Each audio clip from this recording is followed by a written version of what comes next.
내가 지금 누가 권력을 잡든 누가 앞잡이나 부역자를 하든지 간에 내가 가지고 있는 거를 많이 빼앗겼다. 그거보다는 이거는 아닌 것 같은데 대체 누가 주인인지 그것만 좀 확인합시다. 시시비비를 조금 더 가렸으면 좋겠다. 라는 마음에서 좀 제대로 알려주세요. 뭐가 잘못된 거죠? 이런 거를 묻고 공유하고 싶은 그 마음에서 나온 거라는 거죠. 일부 통계에 의하면 뭐 약간 중산층이라고 할 수 있는 뭐 화이트 칼라, 뭐 그다음에 학생들, 그다음에 약간의 고소득, 중간 이상 된 고소득, 그다음에 뭐 어쨌든 그런 좀 약간 뭐 중산층들이 많이 나왔다라고 하는 거랑 이렇게 좀 맥이 닿는. 그렇죠. 정확하게 그래요. 지금 이 촛불 집회에 놓은 사람은 적어도 쪽팔리지 않게 내 나름대로 삶에 있어 자부심을 가지든지 내가 그나마 괜찮은 나라에 살고 있다고 생각했는데 알고 봤더니 꼭두각시 왕을 모시고 있었네? 이럴 때 어떻게 해야 되지? 그런데 법을 지키래. 그 법이 지금까지 이 꼭두각시 왕이 국민들을 억압하고 권력 있는 인간들이 자기들 마음대로 법을 써먹었는데 그렇다고 법을 안 지키면 또 그거 빌미돼가지고 얻어맞을 것 같으니까 대체 이럴 때 어떻게 해야 되지? 다른 사람들은 대체 뭐라고 그러는지 한번 들어나 보자. 그리고 적어도 이건 아니잖아요 라는 의견을 우리 표현하고 공유해보자. 이것이 정확하게 촛불 집회의 기본 의미가 되는 거죠. 그래서 촛불 집회에서도 가장 많이 언급됐잖아요. 대한민국의 모든 권력은 국민으로부터 나온다. 그거 헌법에 있는 내용이라는데 지금까지 아마 헌법 배우면서 그거 이야기하는 거, 민주공화국 이야기하는 거, 그거 국민들이 떳떳하게 이야기를 못했다는 사실을 아마 처음 느꼈을 거거든요. 대한민국은 민주공화국이다. 대한민국은 민주공화국이다. 대한민국의 모든 권력은 국민으로부터 나온다.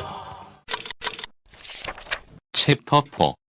시민의 마음과 백성의 마음은 어떻게 다른가요? 교수님은 시민은 아니고 분노한 백성이다. 네. 백성이다라고 표현을 하셨는데 그래도 좀 이번 촛불 집회 보면 그래도 이렇게 많은 사람들이 헌법 내기 많이 하고 그럼요. 주권은 그냥 국민들로부터 나온다. 네. 그다음에 아까 말씀하신 것처럼 평화 시위 프레임도 결국은 어쨌든 주권자로서의 정당성을 어쨌든 확보하고 싸움에서 이기고 싶은 어쨌든 그런 욕구 뭐 어쨌든 주권자로서의 정당성을 확보한다라는 측면에서 폭력적인 행동이 되면 우리가 폭도가 되니까 정당성을 상실할 거다라는 것에 대한 거는 뚜렷한 인식을 한 게 맞겠죠. 그러다 보니까 근데 약간 좀 너무 이렇게 나름대로 사람들은 내가 시민으로서 자각해서 나갔다고 생각했는데 이제 교수님은 아직 그 정도 수준은 아니다라고 보시는 거잖아요. 왜 그런지 아세요? 이번에 대통령 이 후보 되시는 분들에 대한 이 대중들이 가진 이미지 조사를 해보고 가장 이 지지율이 높으신 분에 대한 소위 말하는 시민들 또는 백성들의 이미지가 어떻게 나타나는가를 확인을 딱 하고 나서 시민의식이 아니라 백성의식으로서 구세주를 바라는 그 심리 상태는 조금 더 바뀌지 않았구나. 그거는 박근혜 씨를 뽑을 때의 심리 상태와 이명박 씨를 뽑을 때의 심리 상태 그거였구나. 노무현 씨를 뽑을 때의 심리 상태는 이 정도는 아니었어요. 그런데 놀랍게도 이명박 씨와 박근혜 씨를 겪은 그 시민들이 더욱더 백성의 마음으로 마치 좋은 지도자 뽑으면 세상이 좋아질 거다. 그렇죠. 그리고 그 좋은 지도자의 조건은 품격이 있고 인격이 좋은 사람을 뽑으면 그 사람이 우리를 구원해 줄 것이다라는 마음으로 그 지도자를 보고 있다는 걸 확인하니까 와! 지난 몇 달 동안 들었던 시민이라는 것이 얼마나 백성이라는 것을 결국에는 또 확인하게 되는구나. 이러니까 제가 시민 참여 운운하는 소리가 얼마나 일부 이 서구의 민주주의로 포장하고 싶은 지식인들의 이 어떤 감언이설은 될지 모르겠지만 실제로 대다수의 거의 90%의 국민의 의식을 반영하는 것은 아니라는 것을 더욱더 확인하게 되는 거죠. 아직까지 우리 국민들한테는 제도권 정치에 대한 믿음, 신뢰 사실 아직까지 좀 좀 있는 게 아닌가라는 생각이 좀 드는데. 네, 그 지적도 좋은 지적이세요. 그럴 때 저는 그걸 제도권 정치라고 하는 게 아니고 아직까지 국민들한테 남아있는 많은 생각들은 권력을 쥔 사람들 그리고 권력을 져서 제도를 활용해가지고 권력을 행사하는 사람들 집단에 대한 두려움 그것이 아주 뚜렷하게 남아있다라는 거예요. 그랬을 때 그 권력의 정당성은 지는 사람이 스스로 정당성을 가진다라는 거. 그것은 마치 왕후장상의 시가 따로 있나라는 그 역성혁명의 사고가 똑같이 민주주의 사회에서 뭐 내가 무슨 소리를 해든 어떤 행동을 하든 정권을 잡고 권력을 쥔 사람이 장땡이다. 이 상황하고 별로 바뀌지 않은 생각이라는 거죠. 그러니까 대등한 관계가 아니라 아직까지도 좀 뭔가 권력자에 대한 두려움, 그렇죠. 남다른 존재다라고 하는 어떤 깊은 인식. 남다른 존재가 아니라 권력을 지기만 하면 남달라지는 존재다라는 거죠. 권력을 지기 전까지는 같이 진흙탕에서 싸울 수 있어요. 그런데 뭐 내가 힘이 약해가지고 내가 운이 나빠가지고 권력을 빼앗기고 저쪽에서 권력을 가지면 그쪽은 남다른 존재로 포장이 되고 나는 그들의 지배를 그냥 받으면서 수모를 참아야 되는 이런 식의 사고로 권력을 본다는 거죠. 네.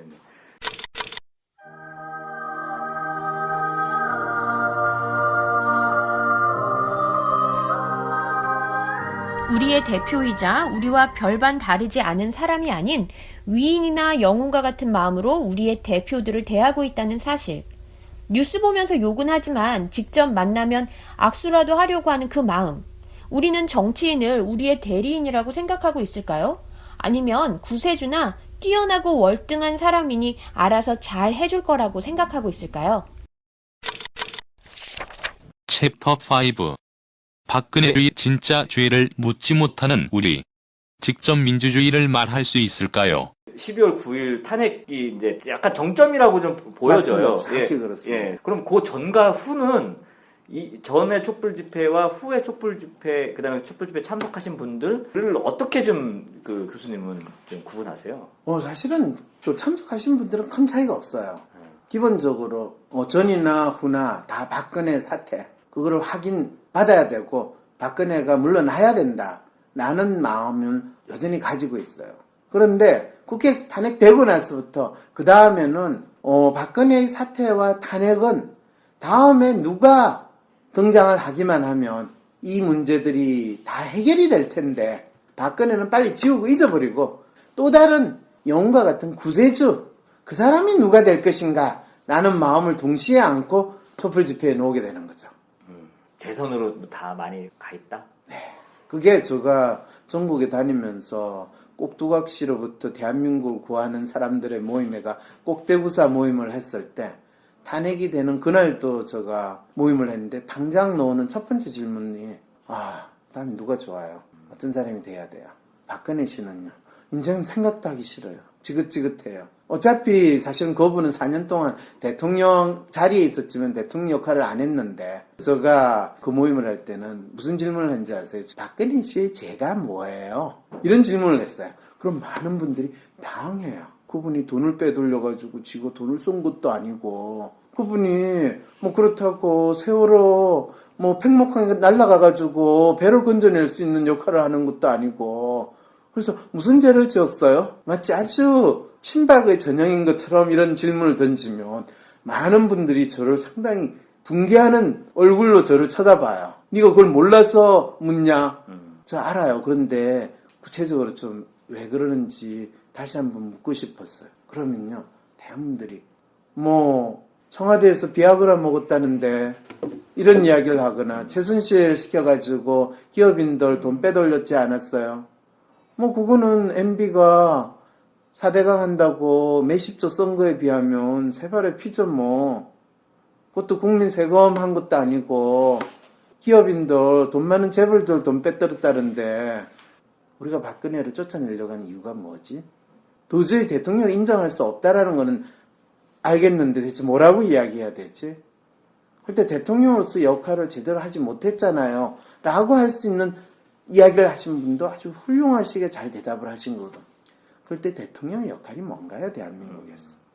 헌법을 지키고 국가와 국민을 수호하고 이 나라를 위해서 희생을 한다. 우리나라 대통령 중에 그렇게 하신 분 누가 있어요? 네.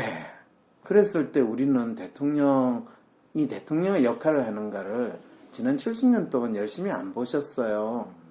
왕으로서 모시기에 우리는 열심히 했는데 어떤 사람은 18년 동안 왕으로 모시고 나니까 그 사람을 독재자라고 이야기하지 않고 그 사람을 구국의 영웅이라고 이야기하는데 그 이후에 모든 대통령을 뽑을 때는 그와 비슷한 구국의 영웅이 등장하기를 바라는 마음으로 대통령을 뽑는다는 걸 제가 매번마다 대통령 후보로 넣은 사람에 대해서 대중이 가진 이미지를 조사할 때마다 다시 확인하고 심지어는 이 박근혜 씨 탄핵 전국에서 조기 대선을 이야기하는 이 와중에도 구세주를 바라는 마음을 그대로 국민들이 가지고 있다는 걸 확인하게 될 때 이 부분은 촛불 집회에서 나왔던 사람들의 마음이 뭔가에 대해서 어쩌면 우리 모두 그럴듯하게 포장을 하려고만 했고 그거를 실제와 다르게 그냥 우리가 멋있는 거로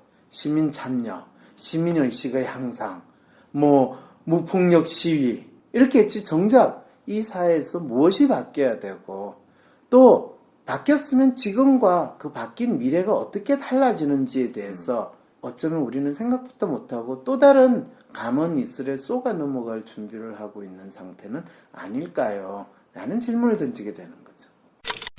박근혜의 죄는 대통령의 역할을 아무것도 하지 않았다. 즉 직무유기인데 우리는 왜 재벌에게 삥을 뜯었다거나 그런 것들을 밝히는 것에만 집중하고 있었을까요? 그렇게 박근혜를 치워버리고 그 자리에 또 다른 구세주를 앉히기만 하면 우리의 문제들은 해결이 되는 것일까요? 우리는 무엇이 문제이고 무엇이 바뀌어야 된다고 생각하나요? 이 질문을 던지고 말할 수 있어야 시민이 되는 것이겠죠? 챕터 6. 우리는 무엇을 해야 할까요? 교수님, 이제 다들 촛불의 미래를 걱정해요. 촛불의 미래를 걱정할 필요는 없어요. 그 말은 무슨 말이냐면 촛불의 미래는 따로 정해져 있는 게 아니기 때문에 그래요. 촛불의 미래는 뭐로서 촛불이 정점에 달했다가 한꺼번에 일시에 꺼지느냐 하면 그것은 박근혜 씨에 대한 탄핵이 인용이 되는 그 순간에 촛불은 한꺼번에 꺼지게 되는 거죠. 그거를 걱정하는 사람들은 그런 것 같아요. 단순히 박근혜 한 사람을 몰아내는 것만으로서 이 촛불의 에너지가 소모되는 게 아니지 않을까라는 생각을 하고 있는 거지. 그 사람들 마음속에는. 그렇죠. 네. 아깝죠, 그죠? 네. 아깝다는 생각이 드세요? 아깝죠, 저도. 아까우세요? 예. 아까워도 할 수 없어요. 예. 촛불의 운명은 딱 그거였으니까요. 그럼 질문을 좀 바꿔볼까요, 교수님? 네. 그 촛불에 내가 참여하고 그래서 참여해서 같이 막 벽면 200만 전국적으로 지금까지 1,500만 이상의 사람들을 모았던 그 기업, 네. 그래서 한 나라의 대통령을 어쨌든 그 자리에서 몰아낸 어떤 그런 경험, 네. 이런 것들을 갖고 우리는 뭘 해야 될까요? 그렇죠. 그게 이 나라의 발전의 원동력으로 되고 또 이 나라 국민들에게 새로운 세상을 만들어가는 희망으로서 작동하려면 우리는 뭘 해야 됩니까? 또 어떤 생각을 해야 됩니까? 이럴 때 제가 나름대로 대중의 심리를 연구하면서 또 대선 후보들을 바라보는 인식하는 대중의 심리를 연구하면서 그거를 찾아냈어요. 뭐냐? 누가 대통령이 되더라도 누구를 찍더라도 그 사람이 우리를 구원해주는 구세주라는 생각으로 찍게 되면 우리는 똑같이 박근혜 씨와 유사하게 속임수를 당할 가능성이 높다. 우리가 뽑게 되는 거는 그 많은 사기꾼 중에서 가장 사기를 잘 치는 사람을 뽑는다라는 그 인식으로 그 위험 부담을 가지고 그렇지만은 우리가 뽑았기 때문에 더 이상 국민들을 속이고 권력을 남용하고 또 본인이 대통령으로서 해야 될 역할을 방기하지 않도록 국민들은 눈을 부릅뜨고 지켜보면서 그때그때 조금이라도 잘못할 때는 아주 분명하게 그 문제점을 지적하고 조금이라도 잘하는 게 있으면 잘한다고 격려하고 지지하면서 이 나라가 발전할 수 있는 방향과 발전할 수 있는 전략은 그 한 사람의 위대한 지도자나 사기꾼에 의해서 만들어지는 것이 아니라 국민들이 눈을 부릅뜨고 끊임없이 국민들이 원하는 나라에 대해서 요청하고 이야기를 나눌 수 있을 때 우리는 진짜 처음에는 사기꾼처럼 보이는 그 사람을 구세주라고 믿는 마음으로 뽑았을 때 나중에 그 사람이 진정한 구세주로서 대통령을 마치고 그 자리에서 나올 거라는 것. 그것을 분명히 알아야 된다는 거죠. 그 정도는 해야 시민이다. 그렇죠. 적어도 그 정도의 관심과 열의를 가지고 지속적으로 뽑은 이후에 더 잘 관찰하고 저 많은 질책과 지지를 동시에 보여줄 수 있는 국민이 돼야지 시민의식이 있는 사람이지 뽑고 나서 잘 알아서 해주세요 하는 경우에는 여전히 백성으로 살아가는 마음을 드러낸다는 거죠. 저도 사실 똑같은 거예요. 그 약간 좀 더, 저희는 더 나가서 그럼 어떻게 감시하고 뭐 어떻게 할 거냐, 어떻게라는 말이 좀 오잖아요. 어떻게는요, 지금 있는 제도나 지금 있는 방식이 제대로 돌아가기만 해도 이 문제가 없어요. 새로운 거 안 만들어도 돼요. 솔직히 말해서 일반 언론이 지 할 일을 했으면 지금 이 상황이 됐겠어요? 근데 제도적 결함도 좀 있는 것 같아요. 제도적 결함을 지적하면서 새로운 제도를 만들면 문제가 해결될 거라는 인간들은요, 현재 본인들이 저지른 잘못을 인정하지 않고 도망가려고 하는 아주 대표적인 심리예요. 근데 똑같이 사는 국민들인데 네. 노무현 대통령 때는 지지자를 통해서 정책적으로 이거는 찬성하고 정책적으로 나는 노무현을 지지하지만 이거는 반대하고 그렇죠. 근데 어떻게 이렇게 갑자기 바뀌었냐고요. 바뀌었을까요? 바로 언론이 정권의 권력의 앞잡이 노릇을 했기 때문에 그렇고요.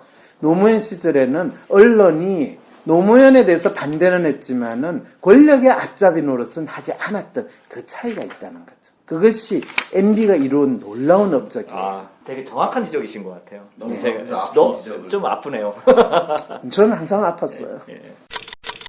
진짜 시민이 되는 방법, 쉬운 걸까요? 어려운 걸까요? 쉽다고 생각하면 쉬울 수도 있는 것 같은데요. 대통령을 여전히 우리의 구세주나 대단한 사람으로 생각하는 것에 의문을 던지는 것에서부터 시작해보면 어떨까요?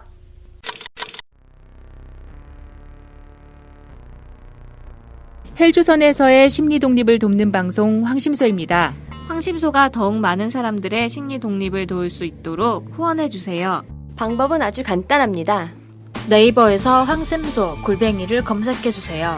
황심소 홈페이지 후원하기 메뉴에서 바로 신청 가능하십니다. 여러분, 팟빵 말고 황심소 홈페이지에서 꼭 후원해주세요. 홈페이지 주소는 황심소.modu.at입니다. 안정적인 직장, 번듯한 집과 차, 부자가 되면 행복할 수 있을까? 만약 대통령이 바뀐다면 그분이 날 구원해 줄 수 있을까? 힐링도 위로도 이젠 지친다고 하네. 다들 문제 렁뚱한 데서 차네. 이거 다 거짓말인 걸 아시죠? 저는 속았습니다. 이젠 속지 말고 황심소들을 차례. 너와 날 제대로 알고 싶다면 남 탓 그만하고 홀로 서고 싶다면 새로운 변화를 만들어 가고 싶다면 후원하기 클릭 황상민의 심리상담소. 팟빵 구독하기, 댓글 달기, 하트는 기본인 거 아시죠? 유튜브, 페이스북, 네이버 카페, 카톡, 인스타에서도 황심소를 검색해주세요. 더욱 다양한 소식으로 찾아뵙겠습니다. 챕터 7. 촛불 집회와 박근혜 탄핵의 진짜 의미는 무엇이고 30년 전 광장의 민주주의는 왜 반복되는 걸까요? 교수님 지금 그거 하시잖아요. 이미지. 네, 이게 그래서 네. 제가 아까 이름을 안 밝혔던 게 문재인 씨에 대한 이미지를요, 인격의 구세주라고 생각하는, 이게 지금 국민들이 가지고 있는 심리예요. 문재인. 네, 문재인 씨요. 네. 이분은 인격의 구세주예요. 그래서 훌륭한 인물이에요. 위인. 네, 위인. 아직도 우리는 정말 이런 백성의 마음에서 벗어나지 못하는 거예요. 네. 그러니까 이 촛불 이 시민 의식 이렇게 이야기할 때, 이 촛불 시민 의식이 그 다음에 대통령을 선택하는 그 심리가 어떻게 작동하는가를 보고 그 말씀을 하셔야지, 내가 믿고 싶은 거는 아니네 이렇게 되는 거죠. 실제로 지금 대한민국 국민들은요, 어떻게 보면 루이 16세를 단두대에 올려놓고 자르면서 그때 국민 공회를 만들던 불란서 사람들의 심리 상태하고 별로 다르지 않을 것 같은 그 생각까지 들어요. 이렇게 이야기하면 이제 이 경험을 통해 가지고 조금씩 민주주의라는 것을 경험하게 되긴 하겠지만은 일단은 왕의 목을 날리는 경험을 대한민국 국민들이 해야 되는데 이번에 탄핵은 바로 거의 왕조국가에서 왕의 목을 날리는 그 경험과 마찬가지로 의미를 가진다는 측면에서는 저는 그 부분은 상당히 중요한 사건이라고 생각을 해요. 대한민국의 역사, 조선시대 때부터 저희가 지금까지 백성에 의해서 왕의 목이 날아간 일은 없었어요. 그렇죠. 그것이 이루어졌기 때문에 서구와는 다른 시민혁명이 일어나는 과정이 있는데 그 과정에서도 여전히 새로운 대통령을 뽑는데 왕조시대에 왕을 뽑는 마음에서 벗어나지 못했으니까 이것이 얼마나 왕조시대와 시민사회에 과도기 있는 현상인가를 알려주고 있다는 거죠. 교수님이 아까 이렇게 말씀하신 게 이해가 되네요. 되죠. 권력자에 대한 두려움? 네. 그러니까 뭐 그런 두려움을 날리는 건 뭐 다른 서구처럼 뭐 황제의 목을 뭐 친다든지 쟤도 죽네? 뭐 그렇죠. 별거 아니네? 그렇죠. 뭐 그러고 이러면 제일 좋은데 그렇죠. 지금 세대는 이제 그게 좀 어렵단 말이죠. 그럼 어떤 계기를 통해서 그런 두려움 이런 것들을 좀 떨쳐낼 수 있을까요? 저는 뭐 이번에 대통령 탄핵하는 거 이 과정도 충분히 되고요. 저도 그 문제를 가장 고민을 했는데 남경필 씨 같은 사람이 쇼를 하면서 뭐 특목고나 이런 걸 다 없애고 뭐 한다는데 실제로는 그 방법이 아니라요. 그 반대로 해야 돼요. 불란스라는 나라가요. 대학을 전부 다 국공립으로 그리고 그 대신에 그 대학에서도 대학 위에 대학이라고 할 수 있는 특수대학을 만드는 그 이유가 바로 거기에 있어요. 공인된 일종의 귀족계급과 같은 거를 이 출신 성분이 아니라 그 각자의 능력에 의해서 만들어지는 제도를 형성하게 될 때 그때부터는 훨씬 사람들이 제도의 정당성을 믿게 돼요. 그런데 우리 사회는 뭐 소위 말해 인류대학이 있으면 그거는 그 개인의 능력이 아니라 부모의 능력에 의해서 된다면 그거는 마치 출신 성분에 의해서 귀족과 평민으로 나눠지는 것과 마찬가지거든. 그러려면 교육 과정에 있어서 기본적으로 교육이 부모의 능력에 의해서 좌우되지 않는 그래서 국공립대학은 전부 다 국가가 등록금 무료로 해야 무료하고 그리고 고등학교까지 의무교육을 해야 돼요. 그래 되면 김기 출씨나 우병우 씨나 진경준 씨 같은 사람이 나오지를 않아요. 지금은 고시를 했기 때문에 그게 내 능력에 의해서 됐기 때문에 내가 본전을 뽑아야 되거든요. 그러니까 고위 관료에 가는 사람일수록 지 본전치기 생각을 하려고 하지 국가와 민족을 위해서 왜 헌신해? 내가 잘해서 내가 잘했어야 하는데 내가 보상을 받아야지. 이게 지금 대한민국 사람들이 가진 가장 큰 문제죠. 국가 권력, 공권력이라는 것을 철저하게 능력 있는 사람이 자기 능력을 확인하는 방안으로 활용하게 되는 거죠. 그러니까 고위 권력을, 고위 공직자일수록 그거는 내가 잘됐어요. 그래서 그거 이야기하는 거, 민주공화국 이야기하는 거, 그거 국민들이 떳떳하게 이야기를 못했다는 사실을 아마 처음 느꼈을 거거든요. 대한민국은 민주공화국이다. 대한민국은 민주공화국이다. 대한민국의 모든 권력은 국민으로부터 나온다. 챕터 4. 시민의 마음과 백성의 마음은 어떻게 다른가요? 교수님은 시민은 아니고 분노한 백성이다. 백성이다라고 표현을 하셨는데 그래도 좀 이번 촛불 집회 보면 그래도 이렇게 많은 사람들이 헌법 내기 많이 하고 주권은 그냥 국민들로부터 나온다. 그다음에 아까 말씀하신 것처럼 평화시 프레임도 결국은 어쨌든 주권자로서의 정당성을 어쨌든 확보하고 어쨌든 싸움에서 이기고 싶은 어쨌든 그런 욕구 뭐 어쨌든 주권자로서의 정당성을 확보한다라는 측면에서 폭력적인 행동이 되면 우리가 폭도가 되니까 정당성을 상실할 거다라는 것에 대한 거는 뚜렷한 인식을 한 게 맞겠죠. 그러다 보니까 근데 약간 좀 너무 그 나름대로 사람들은 내가 시민으로서 자각해서 나갔다고 생각했는데 이제 교수님은 아직 그 정도 수준은 아니다라고 보시는 거잖아요. 왜 그런지 아세요? 이번에 대통령 이 후보 되시는 분들에 대한 이 대중들이 가진 이미지 조사를 해보고 가장 이 지지율이 높으신 분에 대한 소위 말하는 시민들 또는 백성들의 이미지가 어떻게 나타나는가를 확인을 딱 하고 나서 시민의식이 아니라 백성의식으로서 구세주를 바라는 그 심리 상태는 조금 더 내가 지금 누가 권력을 잡든 누가 앞잡이나 부역자를 하든지 간에 내가 가지고 있는 거를 많이 빼앗겼다. 그거보다는 이거는 아닌 것 같은데 대체 누가 주인인지 그것만 좀 확인합시다. 시시비비를 조금 더 가렸으면 좋겠다. 라는 마음에서 좀 제대로 알려주세요. 뭐가 잘못된 거죠? 이런 거를 묻고 공유하고 싶은 그 마음에서 나온 거라는 거죠.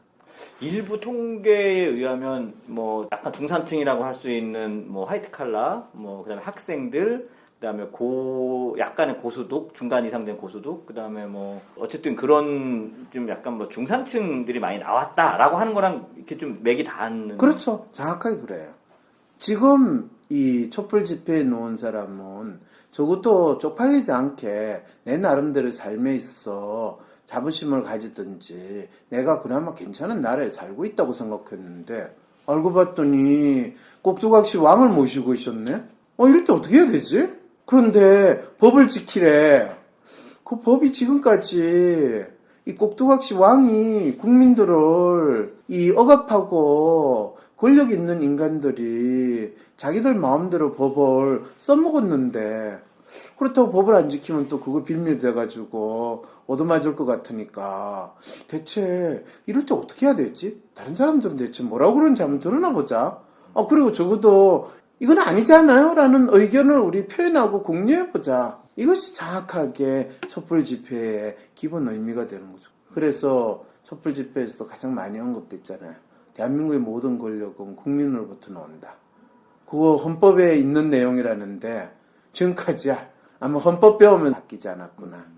그거는 박근혜 씨를 뽑을 때의 심리 상태와 이명박 씨를 뽑을 때의 심리 상태 그거였구나. 노무현 씨를 뽑을 때의 심리 상태는 이 정도는 아니었어요. 그런데 놀랍게도 이명박 씨와 박근혜 씨를 겪은 그 시민들이 더욱더 백성의 마음으로 마치 좋은 지도자 뽑으면 세상이 좋아질 거다. 그렇죠. 그리고 그 좋은 지도자의 조건은 품격이 있고 인격이 좋은 사람을 뽑으면 그 사람이 우리를 구원해 줄 것이다라는 마음으로 그 지도자를 보고 있다는 걸 확인하니까 와! 지난 몇 달 동안 들었던 시민이라는 것이 얼마나 백성이라는 것을 결국에는 또 확인하게 되는구나. 이러니까 제가 시민 참여 운운하는 소리가 얼마나 일부 이 서구의 민주주의로 포장하고 싶은 지식인들의 이 어떤 감언이설은 될지 모르겠지만 실제로 대다수의 거의 90%의 국민의 의식을 반영하는 것은 아니라는 것을 더욱더 확인하게 되는 거죠.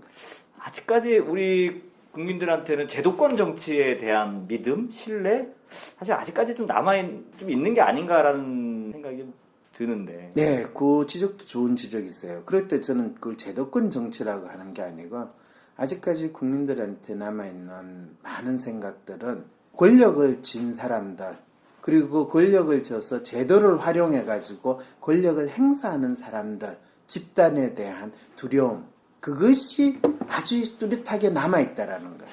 그랬을 때 그 권력의 정당성은 지는 사람이 스스로 정당성을 가진다라는 것.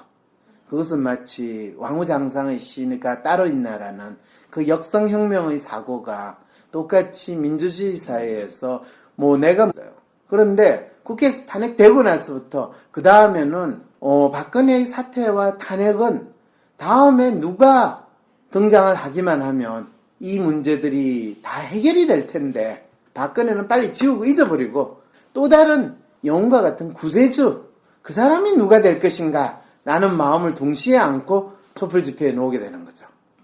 대선으로 다 많이 가 있다? 네. 그게 제가 전국에 다니면서 꼭두각시로부터 대한민국을 구하는 사람들의 모임에가 꼭대구사 모임을 했을 때 탄핵이 되는 그날도 제가 모임을 했는데 당장 나오는 첫 번째 질문이 다음에 누가 좋아요? 어떤 사람이 돼야 돼요? 박근혜 씨는요? 이제는 생각도 하기 싫어요. 지긋지긋해요. 어차피 사실은 그분은 4년 동안 대통령 자리에 있었지만 대통령 역할을 안 했는데, 제가 그 모임을 할 때는 무슨 질문을 했는지 아세요? 박근혜 씨의 죄가 뭐예요? 이런 질문을 했어요. 그럼 많은 분들이 당해요. 그분이 돈을 빼돌려가지고 지고 돈을 쏜 것도 아니고, 그분이 뭐 그렇다고 세월호 뭐 팽목하게 날아가가지고 배를 건져낼 수 있는 역할을 하는 것도 아니고, 그래서 무슨 죄를 지었어요? 마치 아주 친박의 전형인 것처럼 이런 질문을 던지면 많은 분들이 저를 상당히 붕괴하는 얼굴로 저를 쳐다봐요. 네가 그걸 몰라서 묻냐? 저 알아요. 그런데 구체적으로 좀 왜 그러는지 다시 한번 묻고 싶었어요. 그러면요, 대부분들이 뭐 청와대에서 비아그라 먹었다는데 이런 이야기를 하거나, 최순실 시켜가지고 기업인들 돈 빼돌렸지 않았어요? 뭐 그거는 MB가 4대강 한다고 몇십조 쓴 거에 비하면 세발의 피죠 뭐.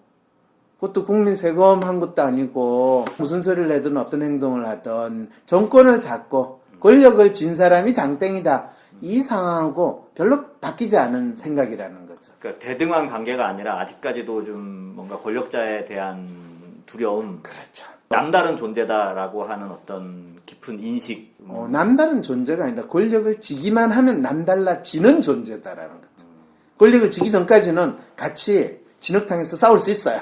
그런데 뭐 내가 힘이 약해가지고, 내가 운이 나빠가지고 권력을 빼앗기고 저쪽에서 권력을 가지면 그쪽은 남다른 존재로 포장이 되고, 나는 그들의 지배를 그냥 받으면서 수모를 참아야 되는 이런 식의 사고로 권력을 본다는 거죠. 네.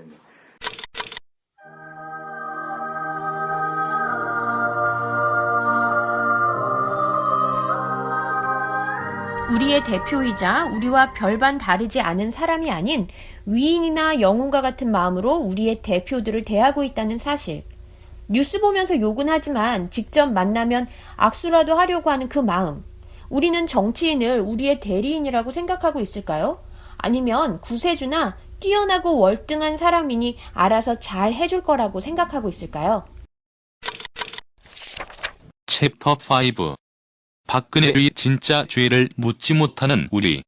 직접 민주주의를 말할 수 있을까요? 12월 9일 탄핵이 이제 약간 정점이라고 좀 보여져요. 맞습니다. 정확히 그렇습니다. 예. 그럼 그 전과 후는 이 전에 촛불 집회와 후에 촛불 집회, 그다음에 촛불 집회 참석하신 분들을 어떻게 좀 그 교수님은 좀 구분하세요?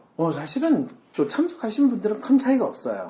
기본적으로 전이나 후나 다 박근혜 사태, 그거를 확인 받아야 되고 박근혜가 물러나야 된다라는 마음을 여전히 가지고 있어요.